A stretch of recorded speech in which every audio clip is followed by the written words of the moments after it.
You are walking across a massive asphalt parking lot in the dead of July. The sun is beating down relentlessly, and your vehicle has been baking out there for hours. The interior temperature is easily pushing 140 degrees Fahrenheit, turning the cabin into an absolute greenhouse. You grab the door handle, get inside, and it feels like stepping into an industrial oven where you cannot even physically touch the steering wheel or the leather seats without burning yourself. But you did not have to suffer like that, because your car has a brilliant thermal management trick hiding right in your pocket. Most drivers have absolutely no idea that their key fob has a hidden global window down feature specifically designed for this exact scenario. As you are walking up to the vehicle, all you have to do is press the unlock button once, then immediately press and hold the unlock button a second time. If you hold it down for about 3 to 5 seconds, the vehicle computer will automatically roll down every single window at the exact same time, and on many models, it will even slide the sunroof open. This allows that trapped, blistering hot air to instantly vent out into the atmosphere before you even open a door. It drastically reduces the initial thermal load on your air conditioning system, meaning the compressor does not have to work nearly as hard or rob as much engine horsepower to cool the cabin down to a comfortable temperature, which ultimately saves you fuel and significantly improves your overall MPG on that trip. Speaking of things hiding in plain sight that can save you a massive headache, we have all experienced that moment of sheer panic in a rental car or a borrowed vehicle. You pull up to a busy gas station, look in your side mirrors, and suddenly realize you have absolutely no idea which side the fuel filler door is on. You end up guessing, pulling up to the pump, and realizing you are on the wrong side, forcing you to do the embarrassing walk of shame around the vehicle dragging a heavy rubber hose over your trunk lid. Automotive engineers actually solved this problem decades ago, but nobody ever reads the owner's manual to figure it out. If you look closely at the fuel gauge on your dashboard, right next to the little icon of the gas pump, you will see a tiny, solid triangle or arrow pointing either to the left or to the right. That arrow is not a design decoration. It is a hard-coded indicator telling you exactly which side of the vehicle the fuel door is bolted to. It takes 1 second to look at, and it completely eliminates the gas station guesswork forever. Before we break down exactly how to force your engine to start when your key fob completely dies and leaves you stranded in a dark parking lot, if you want to learn how your car actually works and save serious cash on your own repairs, do me a huge favor and hit that subscribe button right now so you never miss a garage session. So imagine you are leaving work late at night, the parking lot is completely empty, and you press the unlock button on your key fob, but absolutely nothing happens. The battery inside the fob is completely dead. You use the hidden physical metal blade tucked inside the fob to manually unlock the door, but now you are sitting in the driver's seat, pressing the engine start-stop button, and the dashboard is just flashing a warning message that no key is detected. The engine will not crank, and panic starts to set in. Do not call a tow truck just yet, because there is a physical mechanical backup built into almost every single push-button start vehicle on the road. The start button on your dash, or sometimes the steering column itself, has a built-in passive RFID induction coil. This technology does not require any battery power from your key fob to operate. All you have to do is take the dead key fob, physically press the plastic shell of the fob directly against the start-stop button, step on the brake pedal, and push the button using the fob itself. The induction coil behind the dashboard sends a magnetic field out that temporarily powers the microchip inside your dead key, reads the security immobilizer code, and fires the engine right up. It takes less than 5 seconds to do. It works every single time, and it prevents you from being stranded on the side of the road waiting hours for roadside assistance. Let us transition from starting the car to actually being able to see out of it during the harsh winter months. It is 20 degrees Fahrenheit outside, you are freezing cold, and the inside of your windshield is completely opaque with thick white condensation. Your first instinct is probably to crank the heater dial to the absolute maximum setting, turn the fan all the way up, and just sit there shivering while you wait for the glass to clear. You are completely wasting your time. The fog on the inside of your glass is not just a temperature issue, it is a severe relative humidity issue caused by your own breath. Pumping hot, moist air at the glass takes forever to clear it. To solve this instantly, you need to use the dedicated maximum defrost button, which looks like a curved windshield with 3 squiggly arrows pointing up. When you press this, the vehicle initiates a brilliant 3-step thermal protocol. First, it forces the air conditioning compressor to turn on, even if it is freezing outside. The AC evaporator core acts as a massive mechanical dehumidifier, literally pulling the moisture out of the cabin air and draining it onto the pavement below. Second,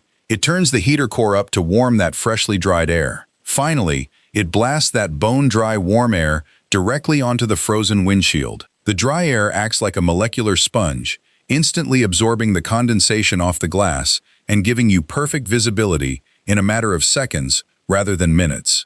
We are about to expose a massive, silent engine killer that is probably choking out your motor right now and costing you thousands of dollars in mechanical repairs. But before we crack open that engine block, take a quick second to subscribe to the channel so we can keep bringing you the unvarnished truth about automotive maintenance. If you bought a modern vehicle in the last 10 years, you likely have a cutting-edge direct-injected engine under the hood. The window sticker promised you incredible horsepower and fantastic MPG, but what the dealership absolutely did not tell you is that your engine is slowly suffocating itself from the inside out. In older port-injected engines, the fuel injectors sprayed gasoline directly over the back of the intake valves. Gasoline is an incredibly harsh chemical solvent, so every time the engine fired, those valves got a continuous chemical bath that kept them perfectly clean. But with modern direct injection, the fuel is sprayed at thousands of pounds per square inch directly into the combustion chamber, completely bypassing the intake valves.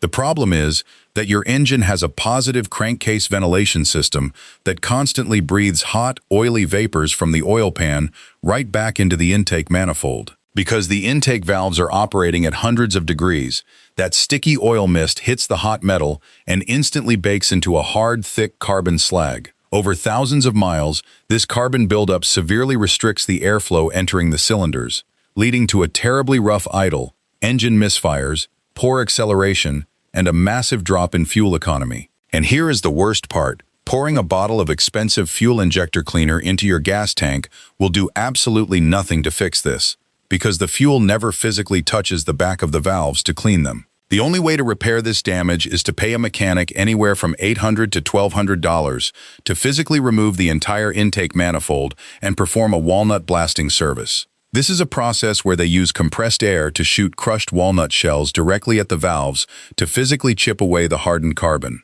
Toyota figured out how to completely prevent this by utilizing a dual injection system that uses both port and direct injectors, but the vast majority of automakers refuse to spend the extra money on manufacturing, leaving you to foot the massive repair bill down the road. While we are talking about complex modern systems, let us address why your automatic windshield wipers sometimes act completely insane. You are driving through a very light drizzle, but your wipers are aggressively swinging back and forth at maximum speed, like you are driving through a Category 5 hurricane. You probably assume the computer is broken, but it comes down to a small sensor and the cleanliness of your glass. Modern automatic wipers do not sense water by feeling it. They use an infrared optical sensor mounted directly behind your rearview mirror, pressed tight against the glass.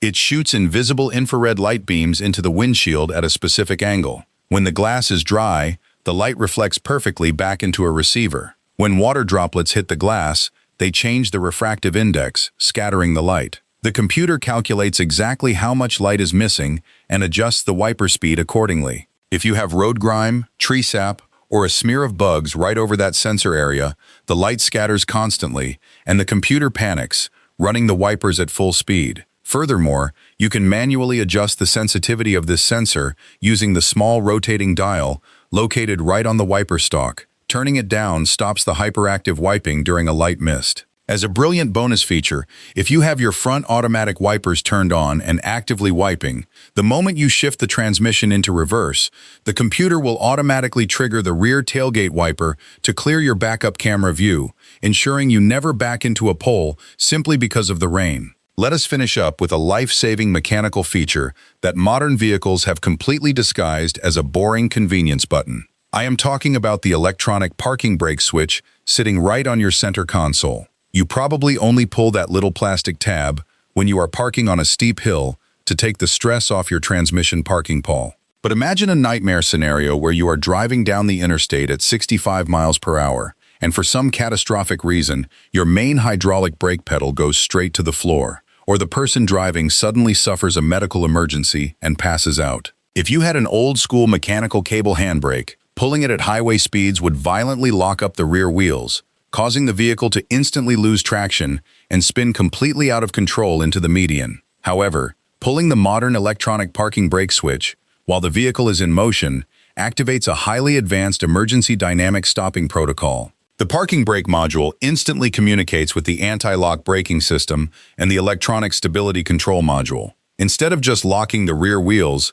the computer strategically and rapidly pulses the hydraulic brake calipers on all four wheels simultaneously. It violently hauls the vehicle down from highway speeds in a perfectly straight, controlled line without locking the tires or skidding, bringing you to a safe emergency stop on the shoulder. It is an incredible piece of safety engineering that most people treat like a simple on and off switch. Taking the time to understand the hidden engineering and the actual physical mechanics behind your dashboard does not just make you a significantly smarter driver, it keeps you safe on the highway and keeps your hard-earned money securely in your wallet where it belongs. I want to hear exactly what you guys are dealing with in your own garages right now. Jump down into the comments section and tell me your exact make and model, any weird dashboard warning lights or error codes you are currently fighting, or what kind of highway MPG you are realistically getting out of your daily commuter. Let us get a massive automotive conversation going down there and help each other out. If this breakdown helped you realize something new about your ride today, do me a favor and smash that subscribe button. Hit the like button to feed the algorithm, and I will see you all in the next garage session.